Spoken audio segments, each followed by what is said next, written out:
Ben, what do you think is the number one fat loss lie that's wrecking people's health right now? The number one fat loss lie is that all calories are equal. As a matter of fact, it's the focus and emphasis on calories in versus calories out. Here's why. When we think about somebody being overweight, like for me, I was 80 pounds overweight for most of my life. I was obese, classified as obese. I never had a weight problem. I had a weight symptom. The extra weight is a symptom of something else that's underneath. So when you're focusing on calories, every calorie that comes into your mouth, weighing and measuring your food, you're focusing on the symptom because the body does not lose weight to get healthy. We get healthy to lose weight. So this might be construed as, oh, Ben is a calorie denier. He doesn't believe in calories. No, I think calories matter. I do. I just don't think they're the most important thing. It's about hormones, it's about inflammation. When you lower inflammation, I'm talking about inflammation at a cell level, your hormones are able to get into the cell more efficiently, including your fat burning hormones, your anti aging hormones, your satiety hormones. So naturally, you're going to convert more food into energy. Naturally, you're going to eat less and be more satisfied because you're focusing on the cause. So when we think about the biggest fat loss myth, it's that regurgitated advice, just eat less and move more. Look, 500 calories that I would consume, let's say it's the same amount of food. Let's say it's a healthy meal. Let's say it is a steak and broccoli, 500 calories. And you, Doug, consume 500 calories of the same meal, steak and broccoli. We will process it differently depending on the bacteria in our gut microbiome. We will utilize it differently. Some of it will be stored in you, or vice versa, stored in me. Some of it you'll burn that I won't burn, but it's so different. You can't expect everybody to be the same. So that is a big myth that I talk a lot about, and of course, in my book, Metabolic Freedom. And when we detach away from calories and focus on hormones, then we get healthy. And here's the amazing part: the weight comes off as a side effect of getting healthy. So that is the number one fat loss myth. And diving more into that, what do you think is the root of like things like inflammation and hormone imbalance that lead to things like weight gain and prevent fat loss? That is everything. It's about inflammation. So let's unpack this because this is very important. There's two types of inflammation. Most people have heard of acute inflammation. Okay, what is acute inflammation? If you're working out and you're a trainer, you get this. If you're working out and you do too many shoulder presses, or let's say you're playing basketball and you sprain your ankle, you will have acute inflammation. Your body will send signals. It will send inflammation. It'll send properties to heal that area that you've now injured. And then after a few days, it's back to normal. That's acute inflammation. There's nothing really wrong with that. It's just temporary pain. That is not the big problem we're talking about here when it comes to weight gain and hormonal imbalance. I am talking about chronic cell membrane inflammation. This is low grade inflammation around your cells. And we have about 50 to 70 trillion cells inside of our body. Every cell has this layer around it called the cell membrane.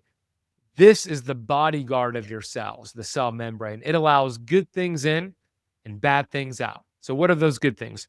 All of your hormones, all 600 plus hormones, need to attach to these receptor sites in the membrane for it to do the job that it needs to do, which is produce energy and burn fat.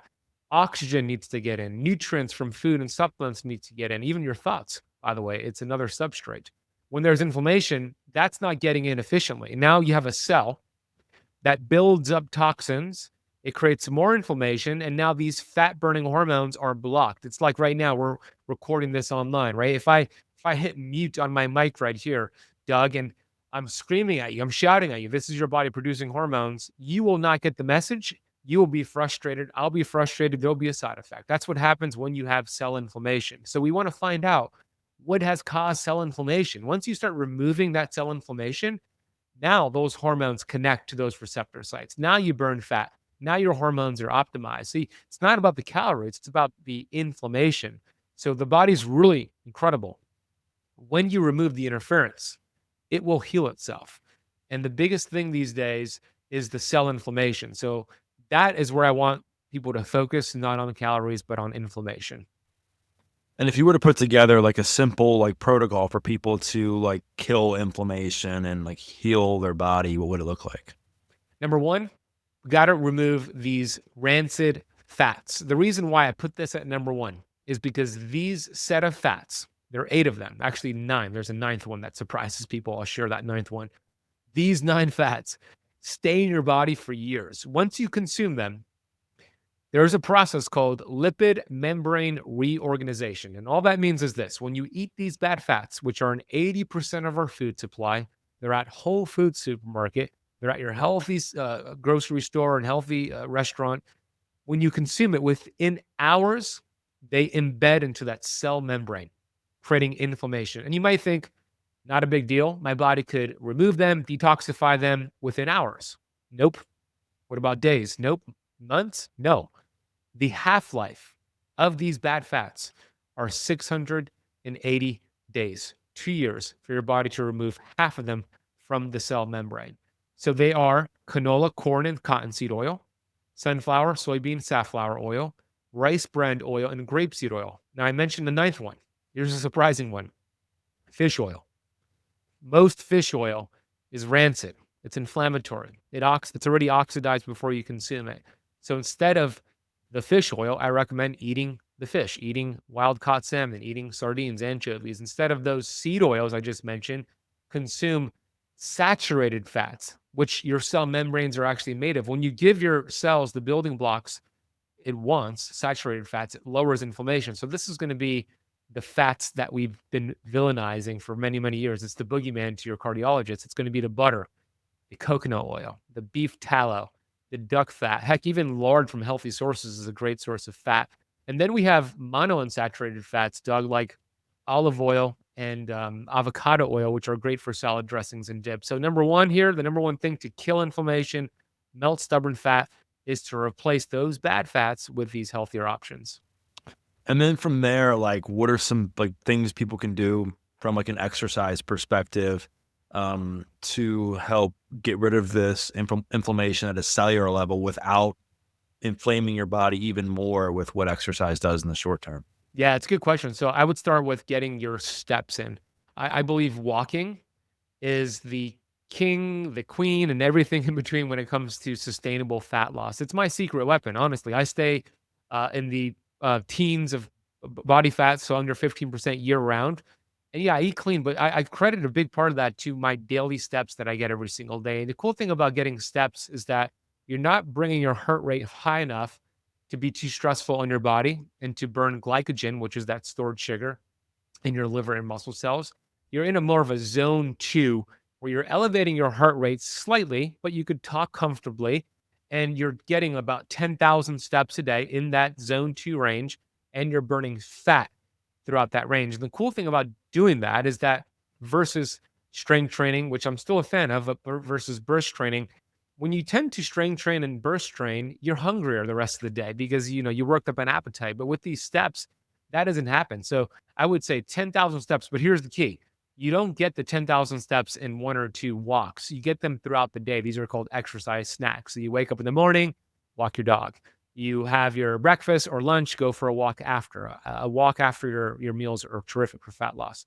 You have dinner, you go for a walk after. So you want to accumulate about 10,000 steps a day to stay in that fat burning zone. And you could add things like weights, but you want to be careful because if you add too much weight, then you start elevating your heart rate more and it takes you out of that zone two training. So I would keep it simple: 10,000 steps, just walking, ideally outside, accumulated throughout the day to melt stubborn fat. And one of the other things that I think people tend to focus on now is protein. Like, talk about like protein and some of the other like nutrition hacks you have that can like rev up the metabolism and sustain fat loss while also keeping and or building muscle. Protein is probably the number one macronutrient for building lean muscle mass. No, it is the number one macronutrient for building lean muscle mass, but also for fat loss because protein is different than carbohydrates and fat. Protein, of course, it's essential amino acid. So we need to get it exogenously through food and supplementation and protein shakes.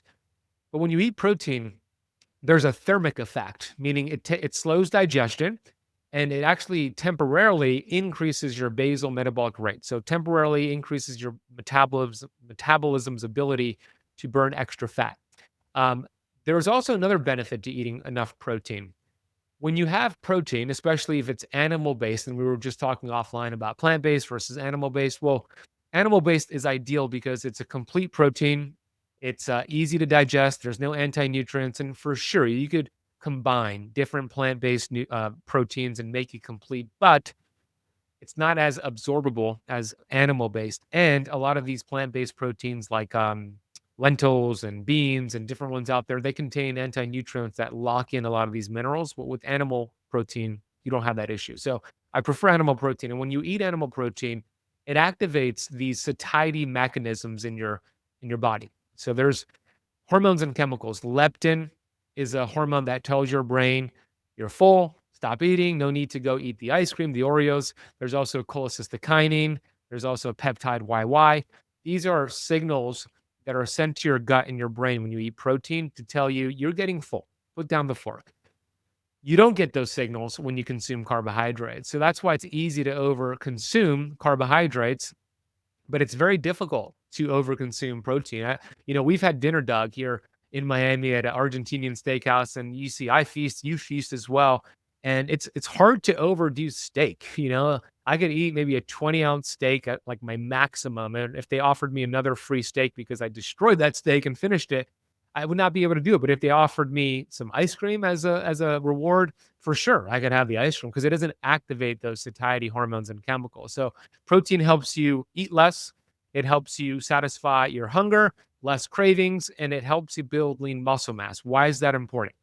Lean muscle, it's called a longevity organ for a reason. The more lean muscle mass you have, and we're not talking about being a bodybuilder here, but the more lean muscle mass you have, the more insulin sensitive you're going to be. Why is that important? Insulin is an important hormone that signals energy storage. It signals fat storage. And when it's elevated or when you have insulin resistance, your body is storing fat. You're blocking fat burning. We want sensitive levels of insulin, meaning your pancreas needs to produce less insulin to do its job when you are getting the message across to your cells. So muscle mass helps you do that, meaning you have more flexibility in your diet when you have muscle mass. If you had pasta, if you had cake, if you had ice cream, it's not ideal. But with the more muscle mass you have, now a portion of those carbohydrates, even processed, will be sucked up like a sponge to go into your liver and muscle cells. There's more room for it. It's a storage house for that. But the less muscle mass you have, less of that's going to happen. More insulin is produced, the more you're going to be in a fat storage state. So protein is the key. It helps build lean muscle mass, activate those satiety hormones, and helps you burn fat. Some people will say my metabolism is broken. Like, do you believe that people's metabolism can be broken, or do you think that's a myth? I think a more accurate way is to say it's being interfered with. I don't believe it's broken. It's operating the way it's supposed to operate based off of your lifestyle conditions. And, in reality, Doug, the metabolism is not even operating in speeds. And one of the things I hear all the time, I'm sure you hear it with all of your clients, Doug, I just turned 40, or once I turned 40, once I turned 50, my metabolism has slowed down. It's a broken metabolism. It's not an accurate statement. Here's why. There's a really incredible comprehensive study that was published in 2022 from Duke University. And in this study, they looked at multiple countries. The United States was one of them, but there were 6,600 people in this study. And what's really cool about the study is that the age range of these test subjects were between age 1 to age 95 and everybody in between. So it was a really well done study. And it was looking at their metabolism. They were using a gold standard test for metabolism, which was a urine test. And here's what the study said. It said between ages 20 and ages 60 years old, there were no significant changes in the metabolism. It also went on to say, we noticed after age 60, there was a 0.7% decline in the metabolism every year after age 60. But get this, the reason why they noticed that decline was loss of muscle mass. Okay, this is really important to understand because number one, if your excuse is that your metabolism is broken or it's slowed down because of age, well, the research shows that doesn't happen. And the second thing here is that if you build lean muscle mass in your 30s, 40s, or 50s, or even beyond, you could be 75 years old with the same metabolism as when you were 25 years old. So no, your metabolism's not broken. It's doing exactly what it needs to do based off of the food you're eating in your environment. And you could fix that by removing the interference.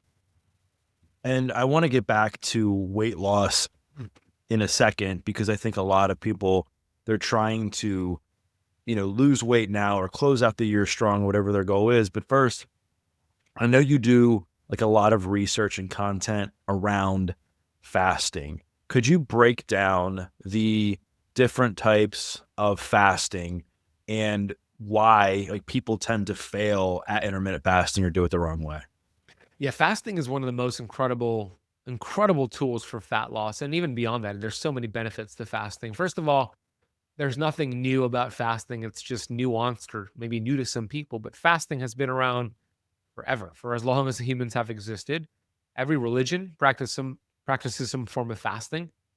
And a bare minimum of to start fasting, like the beginner's guide to fasting is right here, 14 hours a day. You want to be in a fasted state. Or what does that mean? That means if you're done eating at 8 p.m., you finish dinner at 8 p.m., you go to bed, you definitely use your sleep as a fasting window, and then you wait until 10 a.m. to have your breakfast. That's a 14-hour fast. You're only going to have water, some unflavored electrolytes, maybe some unsweetened teas during that fasting window for 14 hours. So what's going to happen during those 14 hours is you're going to complete digestion. You're going to lower the fat storage hormone insulin and allow your body to start tapping into belly fat. And there's a process that gets turned on at the 13, 14-hour mark called energy diversion. This is one of my favorite benefits to fasting. Here's how it works. When you don't fast and when you're eating every 2 to 3 hours, look, it takes a lot of energy to digest food, a lot of blood flow, a lot of bandwidth. When you are not eating, like you're fasting for 13, 14 hours, now the energy that would have been used to digest food is now being used for healing. You're sending blood flow to the brain. You're pulling fat from your visceral fat. It's diverting energy. This is energy diversion. And most people could do that. 14 hours is not a lot.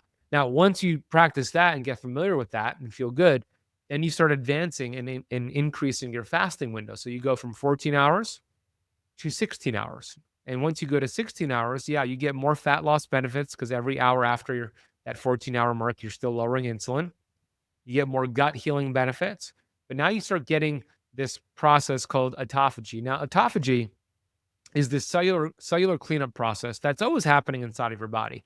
But when you go 16 hours in a fast, so just water, you're going to really harness this autophagy where it's kind of like Pac-Man going within your cells, cleaning out the junk, uh, fixing damaged mitochondria, damaged cells, helping it burn fat more efficiently. This starts to get ramped up at the 16-hour mark.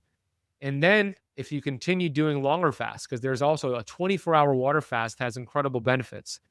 If you do 24 hours of a water fast, meaning just water, now at that 24-hour mark, a lot of cool things happen.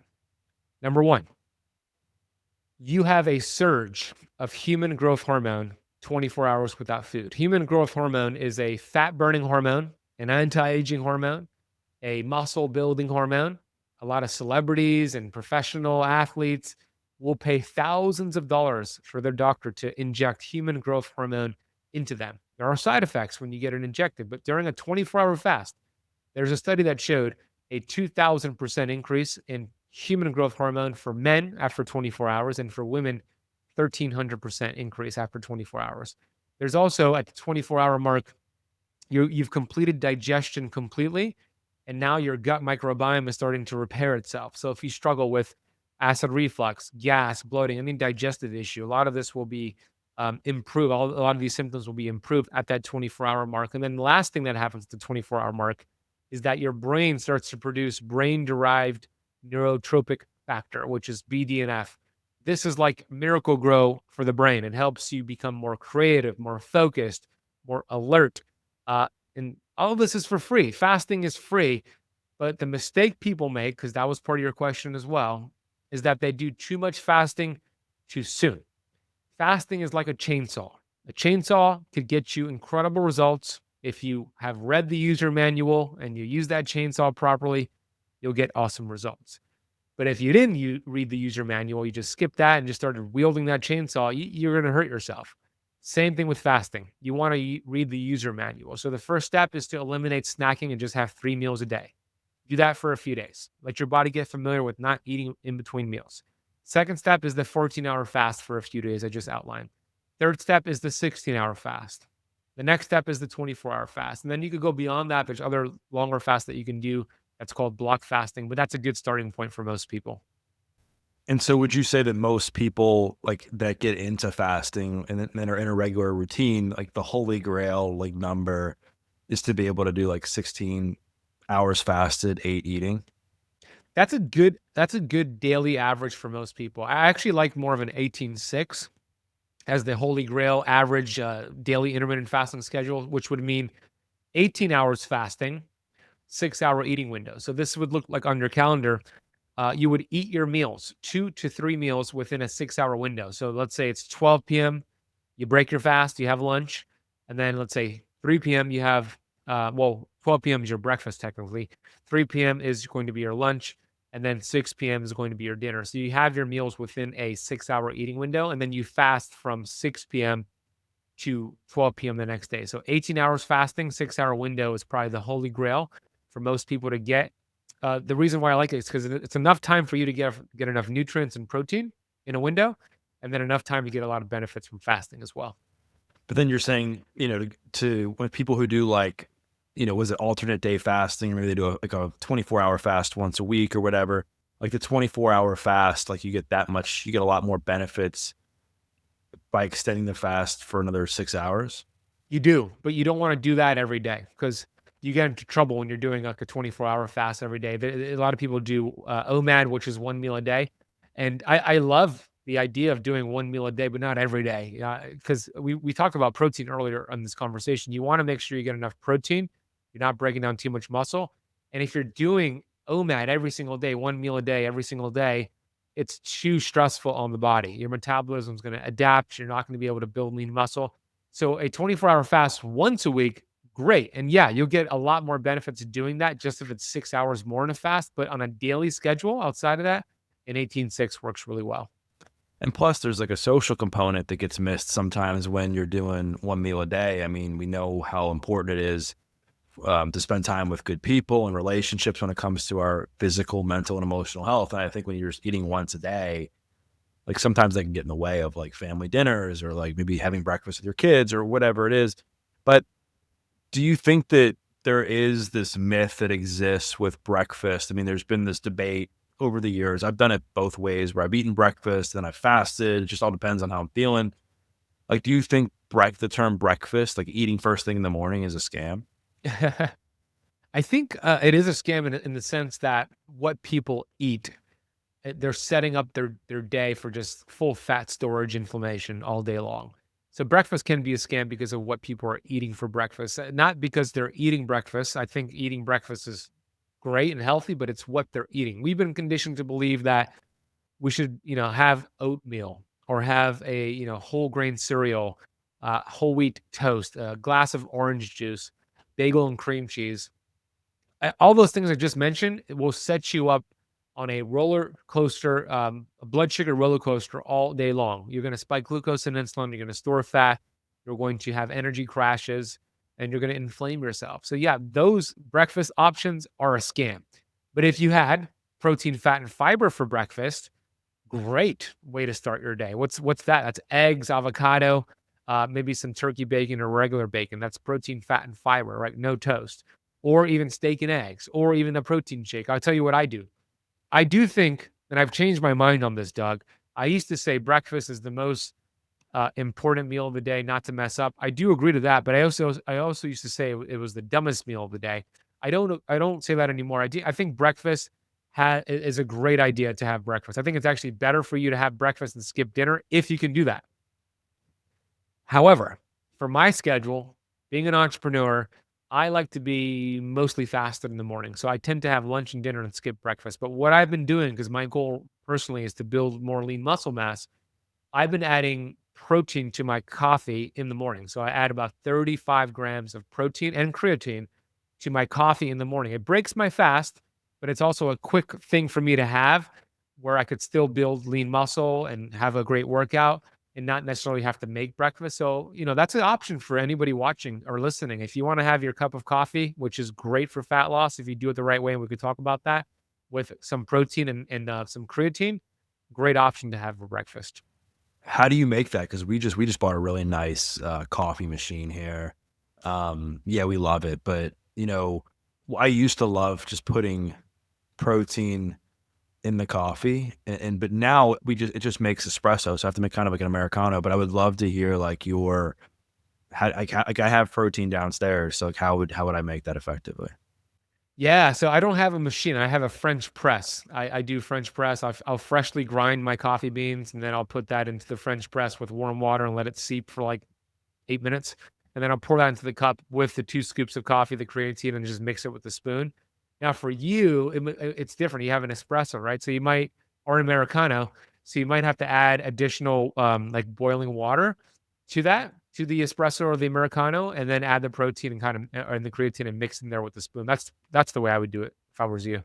Yeah, I mean, I'm gonna do that starting tomorrow because I was actually like looking at my protein today and I was like, man, I should just add something. Because sometimes like if I'm trying to get out the door and I need some caffeine. I'm like, man, like it would be like a latte would be so nice just to be able to slug right now and just get it down like super quick. But then like, there's the protein, which would also make it like super delicious as well, depending on the flavor of it. I am curious, like I know you eat super healthy and like this is like your mission and purpose, but like if you were to like slip, like what's like a food that you crave or that if you were like, you know what, I deserve like I wanna have something different, like, what is it for you?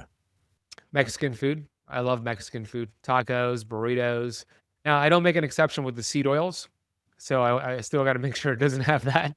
But for me, it's Mexican food, and I would say second to that would be pizza. Man, I could crush I'm sure you can too. I could crush some pizza. Now, when I go to Italy, I will crush pizza because it's different type of wheat. I'm on vacation. I've done the work for my metabolism. I'm not as regimen. I'm pretty good. I eat pretty healthy, but I also believe in enjoying yourself and doing the work to have a flexible, healthy metabolism so you can enjoy yourself. Now, I don't make an exception with the seed oils or with gluten in the US, so I would never have that. But I'll have pizza if it doesn't have gluten, and I'll have the tacos if it's a corn tortilla without the seed oils, and I'll have gelato as well. So I'll have that from time to time. We were talking about fasting, you were talking about kinda like what happens to your body when you don't eat for a day. Is like, would it be is there any is it equal benefit to restrict your calories for a period of time? Meaning, like, instead of eating 2,000 calories a day, let's just say somebody ate like 1,500 for like a few weeks, to reduce their caloric quote unquote load. Would that have the same benefit as them going without food for an extended period of time, or is the going without food for an extended period of time what actually causes the benefits? This episode is brought to you by Suji. I've been a longtime fan of blood flow restriction training for a while, and I recently had Suji's founder, Alex, on the podcast to unpack the amazing benefits of it and how you can implement it into your existing training routine. One of the ways I've been implementing it lately is with my personal training clients. Everyone's got that one client whose knees start complaining before they even warm up. So we started using Suji. It's a wearable compression device that wakes up the muscles without loading the joints. Basically, it's how we keep training hard on days when the knees aren't feeling it. We've seen faster activation, less pain, and way more confidence in movement. Simple setup, big difference. Give Suji a try at trysuji.com and use my code DougBopst for 10% off. Again, trysuji.com. Use code DougBopst for 10% off. Now back to the show. Yeah, it's a good question. I'm glad you asked that because there's a difference. So let's give the example here of somebody who does intermittent fasting, and by doing intermittent fasting, they're cutting their calories to 1,500 per day. So they're cutting their calories because they're intermittent fasting. And then let's compare that to somebody else who's not intermittent fasting, but like you just said, they're also cutting their calories to 1,500 per day. What's the difference in these two examples? Well, the person who is not fasting, let's say it's this person here, yes, they're going to get a benefit in terms of fat loss by being in a calorie deficit short term. If they continue doing that long term, the metabolism will adapt and it will become more inefficient. But there's a drawback here because the person that's doing the caloric deficit and not fasting, they're still getting those glucose and insulin spikes because chances are they're having maybe breakfast, a snack in between, even if they're in a deficit, they're probably grazing throughout the day, and there's going to be an insulin response There's going to be the digestive processes are going to get started. So you're not going to get the benefits that you would get with fasting in terms of sensitizing insulin, allowing your gut to reset. So the person who's fasting has, let's say, 18 hours of lowering insulin hour by hour, sensitizing their insulin levels. They have 18 hours of completing digestion and fixing the gut, creating that energy diversion process. They're going to have more energy, more mental clarity versus the person who's in a calorie deficit, same calorie deficit, but they're eating throughout the day. Does that make sense? So there's a difference there in the physiology of what's happening. Totally, totally.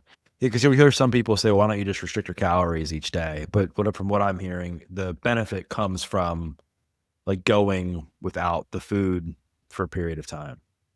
Fasting is, man, I'm in the biohacking space and I love biohacks. I have a red light, I have a sauna, infrared sauna, I have a PEMF mat, I have a cold plunge. I mean, I have all these different things and I love it.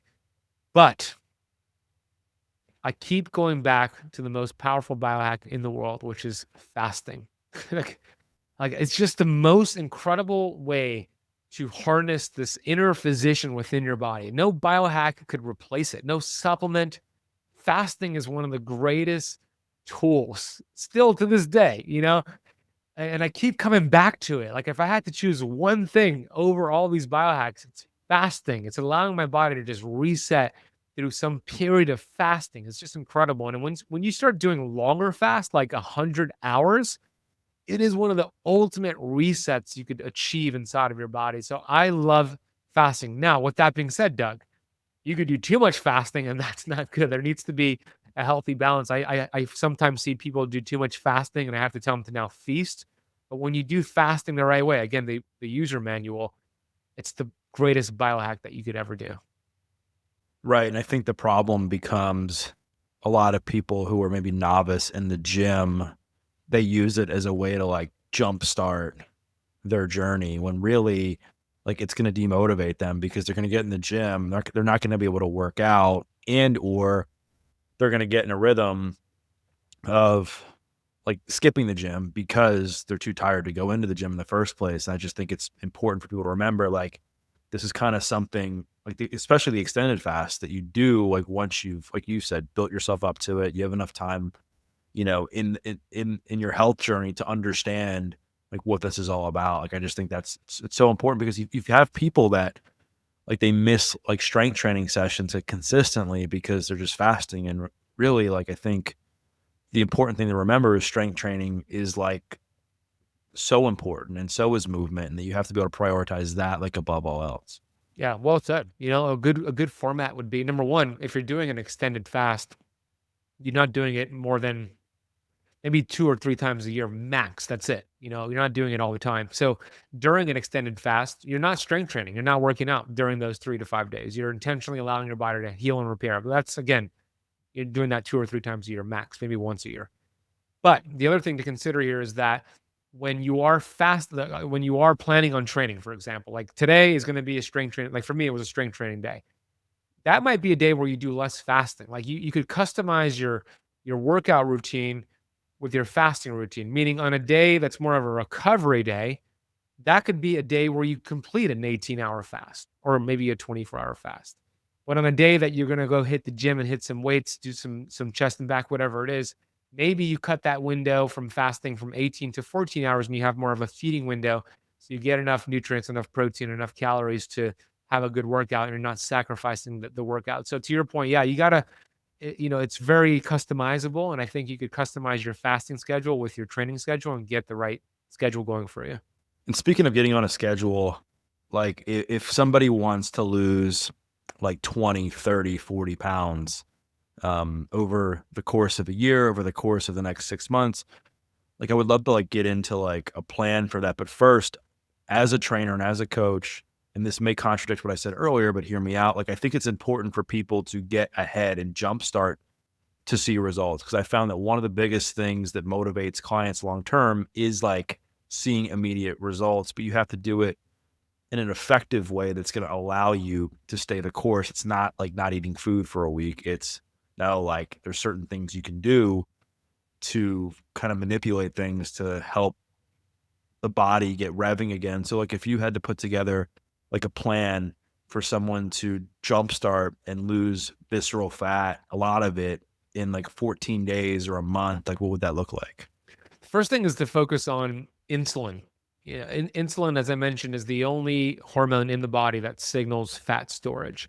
So many people are going on Google or Chat GPT these days, and they're asking the question, "How do I lose weight? How do I burn fat? How do I lose visceral fat?" The question should be, "How do I lower insulin?" Once you lower insulin, it unlocks a switch that allows your metabolism to now start pulling fat from your organs, the visceral fat, pulls fat from your belly, your love handles, your stomach. So the question is, which foods raise insulin, right? If we know insulin, when it's high, causes fat storage, which foods do that? Well, carbohydrates, especially processed carbohydrates. When we look at a graph of a blood insulin response from the three macronutrients, carbs, protein, and fat, it is carbs that will raise that blood insulin way more than protein and fat. Protein is very moderate response for blood insulin, and fat barely even moves the needle. So that just simply means the first step, if you're looking to burn visceral fat in the next 14, 30 days, the first step is to replace or lower your total carbohydrates with healthy fats and protein. All right. So what's the number? People always want to know how many carbs should I have? Well, the average person is consuming around 300 grams of carbs per day, and they're not training like you, Doug. They're, sitting on their butt and they're eating all these carbs, and that's an issue. So I would drop your total carbohydrate intake to 100 grams total or less per day. And at the same time, replace it with healthy fats and protein. In terms of protein, you want to aim to get 1 gram of protein per pound of that ideal body weight you're looking to hit. So if your goal weight is 130 pounds, you want to aim to get 130 grams total of protein per day. Second thing to do is to focus on the foundations of fat loss and health. Sleep. Okay. Sleep is not sexy. It's like, okay, yeah, I get it, but I need to sleep better. Yeah, but I really want you to understand that during REM sleep and deep sleep, which are two different stages of sleep, you are using a ton of calories for detoxification, memory consolidation. This is when your fat burning hormones are just going to work, where you wake up and your waistline looks slimmer, like your belly is more slim, and the weight starts to drop, the body fat comes down when you get good deep in REM sleep. So I would track that. I use an Aura ring to track my deep sleep. I want you to get 90 minutes of deep, 90 minutes of REM each night, which shows you're getting a lot of fat burning restorative sleep. And how you could do that is to eliminate any food at least 3 hours before bed. Keep your bedroom cold. Studies show 65 to 68 degrees Fahrenheit is where you get good deep sleep. Wear a sleep mask and avoid anything that's too stimulating right before bed, like phone screens, scary movies, etc. So sleep is the second thing there. The third thing is to get 10,000 steps a day, and especially walking after your biggest meal of the day. So typically that's dinner. And if dinner is your biggest meal of the day, go for a 30-minute walk after that meal, which is going to help with this postprandial glucose response, this blood sugar spike. But aim to get 10,000 steps a day accumulated throughout the entire day. So the morning, midday, evening, 10,000 steps a day gets you in that zone 2 fat burning zone where your body is just pulling fat, burning fat. It's not burning glycogen and sugar because your heart rate's not that elevated. It's burning fat. On top of that, we also want to make sure we're adding in some sort of intensity resistance training. And Doug, this is right up your alley, right? So we want to create a hormetic stress, which is like a positive stress, where it forces your mitochondria to adapt to that stress, the workout, the burst training, whatever it is. And by forcing your mitochondria to adapt to it, your mitochondria start reproducing. What does that mean? Well, your mitochondria are these little batteries within your cells. And the more healthy mitochondria you have, the more energy you're going to have, and the more calories you're going to burn, because the more energy you produce from the mitochondria, the higher your metabolic rate, essentially, the more calories you burn. By stressing the mitochondria with strength training, burst training, sprinting, whatever it is, the right dose, you create this mitochondrial biogenesis. So it also builds lean muscle, which lowers insulin. There's a lot of benefits here. So some sort of strength training, burst training routine. If I had to give a routine, Doug is the person to actually give that routine. So Doug, what would you say would be a good weekly routine for strength training for that person who wants to burn visceral fat? Well, I mean, I would say there's a lot of research that's come out that says you need only need I think it's like 10 to 12 like total sets per week per muscle group or something like that. Yeah, not a lot. So like I recently just had Stan Efferding on the podcast. His episode hasn't come out yet, but it'll come out where we talk about like fit over 40 and how to build muscle over 40. But he was talking about like what he's currently doing. And I agree with it wholeheartedly. And essentially it's like upper body, lower body, take a day off, and upper body, lower body, or something like that. Take a day off and upper, lower. And essentially you're hitting, you're making sure you're hitting everything within that window and you're hitting every muscle like twice a week. So like the routine could be like an upper day. And again, you can keep it very simple if you're like worried about getting hurt. Like, and just use the machines and do like the chest press machine, superset that with like the row machine, do like 2 to 3 sets of that. And then, go and maybe do like a push up and then superset that with like a lat pull down. And again, I'm keeping it very like simple and basic. And then do like, a couple sets for your shoulders, a couple sets for your arms. And then like, that's kind of like it. Right. And then, the next day you could do like legs where you would do like, you could superset like a leg extension with a leg curl, those two machines. Then you could do like a leg press, like 3 sets. And then you could do, like some form of like RDL, a glute bridge or leg press or whatever. And then, that's kind of like, and do something like a couple sets for your calves. And that's kind of like it. So he kind of laid that out, and it really like resonated with me as a trainer and as somebody who's worked out a lot, because I'm somebody that at first I was like, there's no way that's enough volume. But if you see Stan, you'll know that it's enough volume. He's a pretty big dude. And like there's a lot of research that's coming out that just shows that there's a lot of like junk volume. So like the person that wants to like really make sure they're maintaining as much lean mass as possible, and you're going to be like cutting potentially you're eating less than you normally do. You're going to want to make sure you're not spending hours in the gym anyway. So it's like keeping it simple and like having those upper body routine, then with a lower body, then take a day off, upper body, lower, and kind of repeat that. I think that'll be a good plan for most people. And, find what works for you. I say machines because they're just they're the less risky, for most people. People are not as afraid to use them. And then kind of alternate between a pushing exercise on upper body day, which is like a chest press or a shoulder press or something, with a pulling exercise, a row, lat pull down, a pull up, dumbbell row, something like that. And then go back and forth with that a couple of times. And then, add in some shoulder exercises and some arm exercises towards the end. And then the next day, do the same thing with like the lower body exercises that I mentioned, and then kind of like cycle through that and see like where you net out. Cause I think the problem is a lot of people, they'll hear me talking about that. And they're like, oh, like that's too basic or it's not enough. But it's like what trumps everything is consistency in the gym.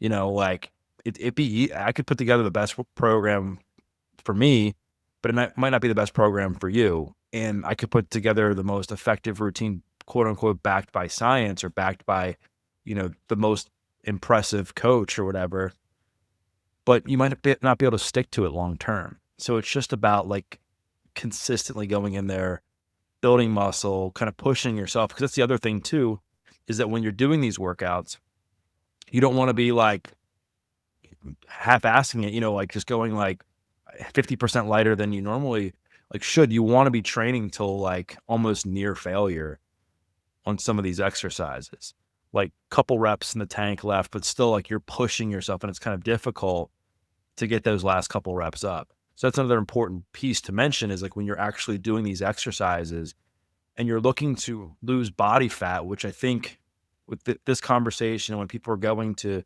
listen and watch shows like this, they want to lose body fat. They don't want to just lose quote unquote like weight, right? Then you have to do what you can to preserve muscle. And so it's not just about the volume, it's about, can you push yourself enough during those sets to make sure you're going to preserve muscle mass and build strength. Does that make sense? All that makes sense. Yeah, that's a good point. That, with almost to failure, that's where like the machines would be more beneficial, right? It reduces your risk of injury. If you're going to failure, almost to failure, and you're using free weights or bench press, that's where having somebody spot you or assist you is also going to be important. But yeah, it doesn't have to be that complicated. That's the great thing, right? Push, pull, then do lower body, recover. When you get the good sleep, you'll recover and be able to go at it the next day. And the last piece to this puzzle here, because you asked for the game plan, we just laid it out. One more piece here, because we're talking about visceral fat. The next thing I would do here on this protocol is to remove high fructose corn syrup, but also reduce your fructose intake. Here's why. Fructose, of course, is a type of sugar, but what's unique about fructose is that 90% of fructose is processed by your liver. Why is that significant? Well, your liver is not just a detoxification organ, it's also a fat loss organ. And visceral fat also occurs in the liver. It's called fatty liver disease. So when you eat fructose, especially high fructose corn syrup, but just too much fructose in general, you're overloading the liver's ability to process that fructose. So what happens is now this fat starts to accumulate, this visceral white fat accumulates over the liver and then over your pancreas, over your heart. And over time, that's how you develop visceral fat. So fructose is going to be found, of course, in a lot of fruit and fruit juices, but it's also even worse than that is the high fructose corn syrup. So when you're buying your ingredients and looking at the label, make sure it doesn't say isofructose or fructose or high fructose corn syrup. And if you're doing fruit, it's better to have the whole fruit than juice it. And even with fruit, you want to make sure you're going with more low glycemic varieties like blueberries versus bananas. So just you don't want to overdo it with the fructose. You want to minimize that so you could pull fat from your liver. And then the last thing is some sort of fasting schedule, because when you fast, especially as you go 18 hours and above, you're going to start pulling fat from your organs, the visceral fat. So find some good fasting, a fasting schedule that works for you. I like an 18-6 on a daily schedule, like 18 hours fasting, 6-hour feeding, and then throwing in a 24-hour fast once a week where you just go either breakfast to breakfast or lunch to lunch or dinner to dinner once a week. And then maybe even a 36-hour fat burn fast once every quarter would be a good idea for visceral fat. Do you think that people overcomplicate fasting when they talk about like, oh my gosh, I can't put protein powder in my coffee in the morning? Like, or do you think that like fasting, you have to like 0 calories whatsoever? Or is there any wiggle room? You know, if you want to get the most benefits from fasting, it should be a pure water fast, right? Water, tea that's unflavored, unsweetened, electrolytes that's unflavored.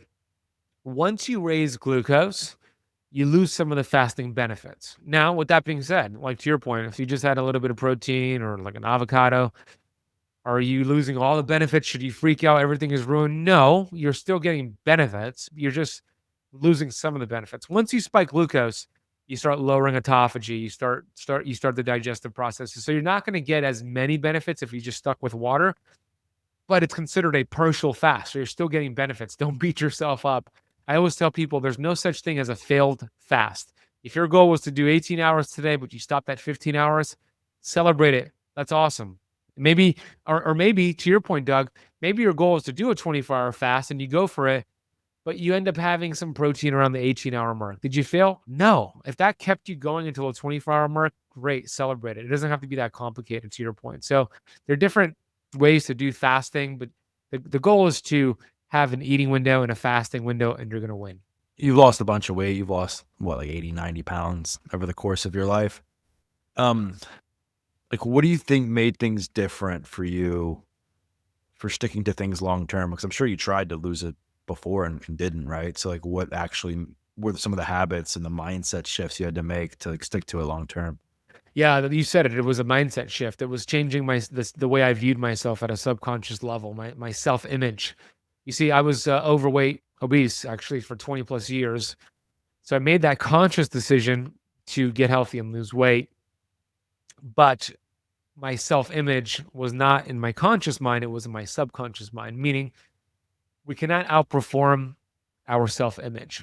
So if you're watching this right now or listening to this and you've been overweight for quite some time, chances are your self image has identified as an overweight person.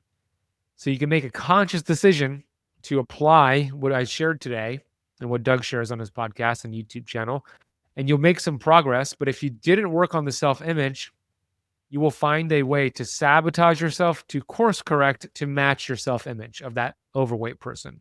So for me, and what I recommend to your audience is to grab an index card or a piece of paper and write out this new version of yourself, this new self-image, and you write it out in the present tense, starting out with, I am so happy and grateful now that, write the new self-image. I'll give you an example of what that would look like. I'm so happy and grateful now that I'm at my perfect weight. I'm feeling good. I'm looking great. The perfect health I seek is now seeking me. I remove any blockages between us, right? You write that down and you just read it every single day.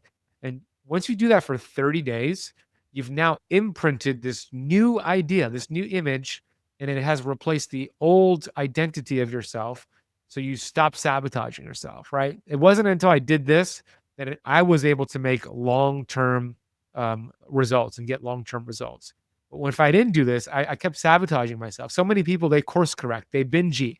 It's because they haven't changed the self-image. So this is very, very important. I talk about it in chapter 10 of Metabolic Freedom. And I think also people have a hard time like committing to that change, right? Like, why do you think that so many people stay like sick, overweight, like miserable with their health instead of making that hard change? Yeah, I think there's two parts to that, right? I think people are open to change, but they're not open to being changed. Okay, what do I mean by that? I think if like if you're overweight or unhealthy and your wife or husband said you got to change, like you're going to eat this food, you're going to do this diet, then they're going to be resistant because you're kind of forcing the change on them. But when they discover it from themselves through a podcast, or they're in just so much pain they want to change, they're more open to it. But what I think one of the things that stop a lot of people from making that everlasting change is the self-image piece, number one. Number two is that the information, we used to have a problem where we lacked information. Now the new problem is that it's too much information. We're drowning in information, but we're starving for true wisdom and knowledge. So they start following all these different people: a plant-based doctor, a carnivore doctor, a keto guy, a calories in guy, or a fasting guy like me. And then it's all this conflicting information. They're like, I don't know what to do. This person's saying do this. So they just end up being paralyzed because it's analysis by paralysis. So I would say select one or two people in this health space that you really resonate with. You know, they have a story that inspires you. They have a proven track record.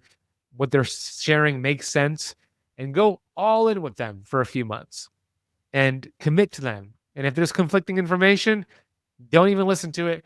Just stick with this one person or two people, find alignment there, and stick with that game plan, because then it just takes all that confusion away. And then if you do 60 days of that person's protocol and nothing changes, well, that person's full of BS. Like his stuff doesn't work, and now you could go on to the next person. So that's what I would recommend for your audience. You know, we've talked about some things throughout the course of the conversation where some people might say it may be, you know, kind of extreme to some, and but we've also laid out like that you shouldn't just go like all in with certain things. You should build up to it. I talked about like a simple, you know, strength training program for a few minutes that, you know, can be easy for some people to get into if they want to go that route. You talked about how to build yourself up for fasting. You know, the Biggest Loser documentary came out, and it's been something that, you know, I've been very passionate about as somebody who's lost a bunch of weight. I know you've lost a bunch of weight yourself, and I just think it's a bad image for the health and fitness industry as a whole, because now people are going to be deterred, I think, in some ways from maybe going to the gym or working with a trainer, and most people aren't like that. And we saw in the documentary that a lot of these people regained the weight. Like the obesity epidemic has gotten worse.